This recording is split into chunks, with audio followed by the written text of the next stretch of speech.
কোন গুনাহে আল্লাহ বান্দার দিক থেকে মুখ ফিরিয়ে নেন।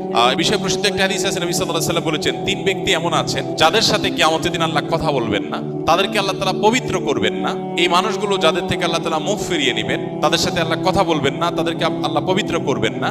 সেই মানুষগুলোর মধ্যে একজন হলেন ওই পুরুষ, যে পুরুষ টাকনুর নিচে পোশাক পরে। পোশাক পরে বলতে যে পোশাক উপরের দিক থেকে যায় সেটা টাকনুর নিচে পরে, প্যান্ট, পাজামা, চাদর, লুঙ্গি, জুব্বা, জামা, এগুলো। মোজা যেটা থাকেই নিচে, নিচ দিক থেকে পরা হয়, ওইটার কথা ভিন্ন। তো এই যে মুসবিল যে ব্যক্তি টাকনুর নিচে প্যান্ট, পাজামা, লুঙ্গি ইত্যাদি পরে, এই ব্যক্তি তার সাথে আল্লাহ কিয়ামতের দিন কথাও বলবেন না এবং তার দিকে আল্লাহ তাকাবেনও না, তাকে আল্লাহ পবিত্রও করবেন না।